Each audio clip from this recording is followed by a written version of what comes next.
अब शोर शराबा खत्म हो गया। Good morning, have a nice day. अब शोर शराबा खत्म हो गया बिहार के इलेक्शन का। अब बंगाल के इलेक्शन का शोर शराबा शुरू करेंगे। बहुत सारे मुद्दे उठाए थे कि ये बिहार में काम आएंगे, जैसे सुशांत सिंह राजपूत वगैरह का। और जब इलेक्शन आए तो पता लगा कि ये मुद्दा उठा के कोई फायदा नहीं होने वाला, बल्कि नुकसान हो जाएगा।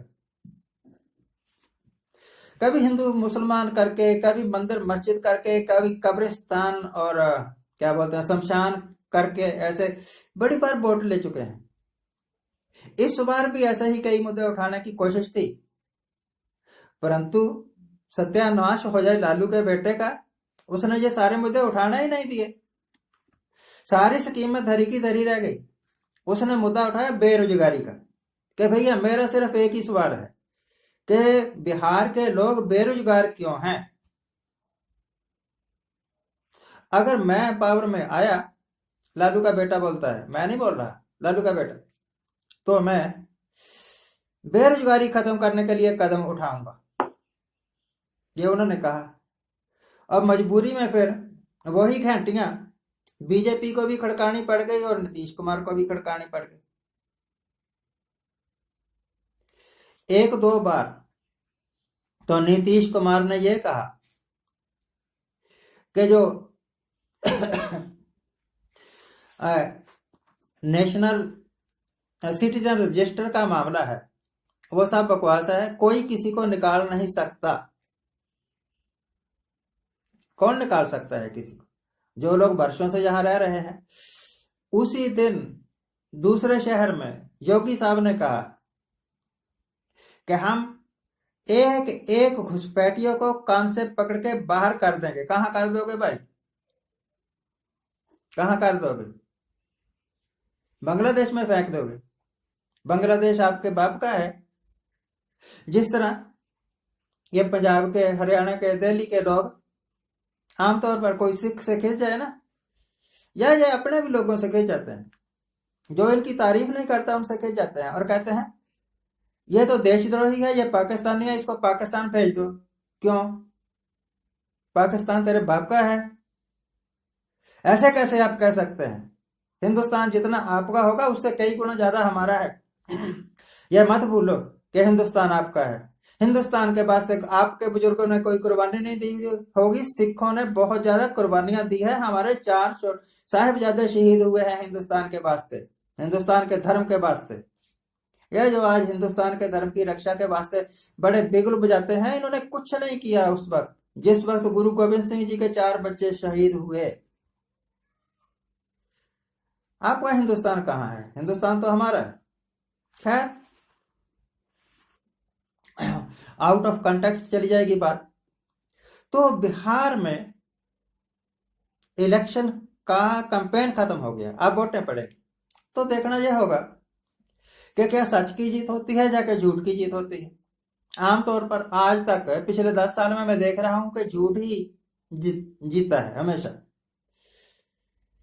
अगर सच जीतता है तो एक क्वेश्चन फिर भी बाकी रह जाएगा कि क्या वजह है कि बिहार के और यूपी के ज्यादा करके लोग माइग्रेट होके जाते हैं महाराष्ट्र की तरफ, मुंबई की तरफ, या फिर हरियाणा हिमाचल की तरफ, पंजाब की तरफ, और यहां आके कोई वो डीसी नहीं लग जाते, मजदूरी करते हैं।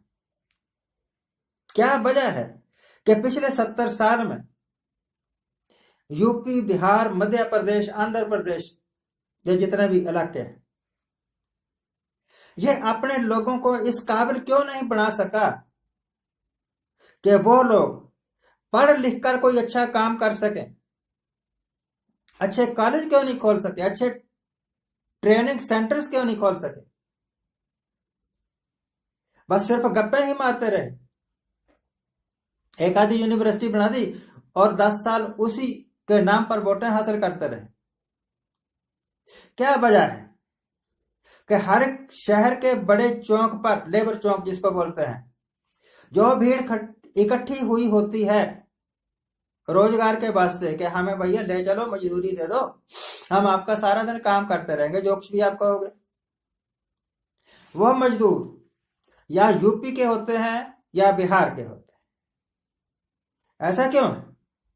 क्वेश्चन तो यह होना चाहिए था इस इलेक्शन में कि क्या वजह है कि इस लॉकडाउन के दौरान जो भी लोग भागे जा रहे थे घरों को पैदल ही, क्योंकि ट्रांसपोर्टेशन बंद थी, इस करके पैदल जा रहे हैं बेचारे, वो सारे यूपी के क्यों थे, बिहार के क्यों थे? यूपी और बिहार इस काबिल क्यों नहीं बना सका उनको कि वो कोई अपना रोजगार कर लें या पढ़ लिख कर कोई ऑफिसर बन जाए? और जो पढ़े लिखे भी हैं, यूपी और बिहार में पढ़े लिखे भी बहुत लोग हैं, फॉर एग्जाम्पल टीचर्स, उनको आज तक नौकरी ही नहीं दे सके। क्यों नहीं दे सके भाई आप नौकरी? आप क्या करते रहे, आपकी सरकारें क्या करती रही? एक सर्वे मेरे सामने है जो कहता है कि हजारों की तादाद में टीचर्स की पोस्ट खाली है, हजारों की तादाद में क्लरिकल पोस्ट खाली है, रेलवे में हजारों की तादाद में पोस्ट खाली, और उनके भरने का नाम ही कोई नहीं लेता, बल्कि जो थोड़ा बहुत है भी ना, उसको भी प्राइवेटाइजेशन किया जा रहा है। बड़े बड़े सेठों को दिया जा रहा है कि आप चला लो, जो कमाओगे वो आपका और हमारा 50-50। हिंदुस्तान को एक आजाद मुल्क बनाया था हमारे बुजुर्गों ने, और इन कमीनों ने हिंदुस्तान को बड़े बड़े सेठों के आगे गिरवी रख दिया। कुछ सालों में ही जो आदमी खरबपति हो गया, कभी उसकी प्रॉपर्टी का वास्ते चेक करना कि भैया तेरे पास इतने थोड़े समय में खरबों रुपया कहां से आ गया। किसी ने अनिल अंबानी या उसके भाई या जो जितने भी बड़े बड़े मोटे मोटे सेठ हैं, अडनानी वगैरह, इनके पीछे इन्फोर्समेंट डायरेक्टोरेट लगाया है, इनके पीछे इनकम टैक्स वाले लगाए हैं, इनके पीछे सीआईडी लगाई है कि बताइए आपके पास ये धन कहां से आया, और जितना भी नाजायज धन है सब सरकारी खजाने में जमा करो। कभी नहीं।